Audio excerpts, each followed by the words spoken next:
बिस्मिल्लाहिर्रहमानिर्रहीम, अस्सलाम वालेकुम। एवन टीवी के न्यूज़ स्टूडियो से मैं हूं अली शाबासी और मैं हूं आयशा हमीद। नजर डालते हैं हेडलाइंस की जानिब। ईरान की जानिब से इसराइल पर हमले की नई लहर। ईरान ने इसराइल पर मजीद 150 मिसाइल दाग दिए। तिल अबीब, मकबूजा, बैतुल मुक़द्दस में धमाके, सायरन बज उठे। कई मकामात पर धुएं के बादल। वजारत दिफा के करीब आग भड़क उठी। खातून हलाक, 150 अफराद जख्मी हो गए। शहरियों को बैंकर्स में जाने की हिदायत। ऑपरेशन वादा सादिकुल उम्मूम में बेगुनाह लोगों की खून का बदला है। सेहोनी हुकूमत सजा से बच नहीं सकती। हमले का पूरी ताकत से जवाब देंगे, पूरी अस्करी कुव्वत दिखाएंगे। वजीर खारजा अब्बास अराक्ची बोले।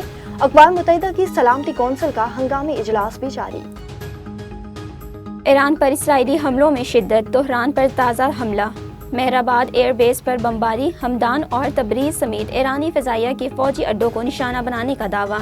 इस्फ़हान के रियासी पावर प्लांट में भी धमाकों की इतलात। इसराइली हमले। तेहरान में फ़िज़ाई दफ़ाई निज़ाम फ़ाल। ईरान में अब तक 200 अहदाफ को निशाना बनाना है। 2 तैयारे के साथ ईरान का 8 शहरों पर हमले किए।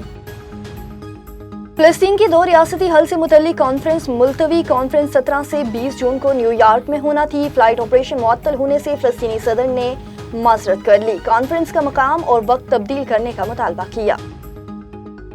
इसराइल ने ईरान में रिहायशी इलाकों को निशाना बनाया। ईरानी मंदूब की UN सलामती कौंसिल के हंगामी इजलास में गुफ्तगू। अक़वाम मुत्तहिदा की खामोशी इसराइली जराइम में मुलविस होने के मुतरादिफ होगी।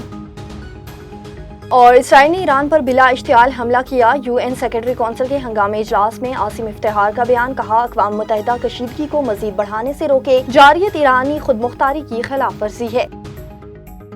एवन टीवी के न्यूज़ स्टूडियो से फिलहाल इतना ही। मजीद किसी भी खबर से बाखबर रहने के लिए देखते रहिए एवन टीवी। A1 TV, सब पे नजर, अंदर की खबर।